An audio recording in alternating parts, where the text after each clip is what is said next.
Peliteollisuus käy kuumana ja tarvitsee lisää tekijöitä. Kännykkäpelifirmoilla menee Suomessa nyt todella lujaa.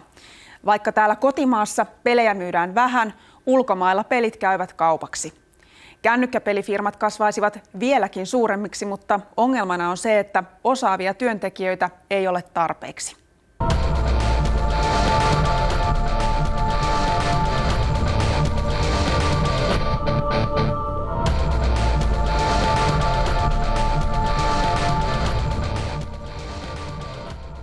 Mä aloittelin siinä yläasteen alussa tekemään 3D:tä kotona. Sitten siitä mä päädyin todennäköisesti Irkistä juttelemaan yhden mun entisen työkaverin kanssa ja se sitten palkkasi mut. Nyt Tuomas on vääntänyt hommia jo yli 2 vuotta kännykkäpelifirma Roviolla. Varsinkin pidempään alalla olleista niin on ihan itseoppineita ja ilman kouluja mennyt alalle. Kännykkäpelimarkkinat kasvavat kovaa vauhtia ja firmat imevät nuoria koneenhakkaajia palkkalistoilleen. Suurin osa Suomen pelifirmoista on keskittynyt tekemään kännykkäpelejä. Jos ajatellaan, että maailman 10 kännykkäpelien huippuyksikköä, niin ehkä niistä 3 tai 4 on suomalaisia.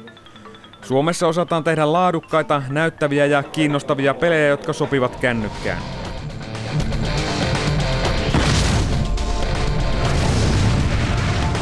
Nokian vaikutus suomalaisiin yrityksiin on suuri. Monet pelifirmat tekevät kännykkäjätin kanssa yhteistyötä.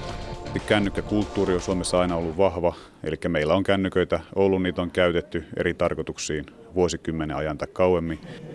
Kännykkäpelifirmoilla pyyhkii hyvin, mutta ei kauan, jos työntekijöitä ei löydy lisää. Nyt ollaan siinä tilanteessa, että monet firmat on joutunut huomaamaan, että enää ei löydy uusia tekijöitä. Ja se on tällä hetkellä suurin haaste Suomen peliteollisuuden kasvulle on se, että tekijöitä täytyy saada lisää aika nopeasti. Suomeen tarvitaan lisää kouluja, joista valmistuu työntekijöitä pelialalle. Muuten pelifirmat tytyvät ensimmäiselle tasolle.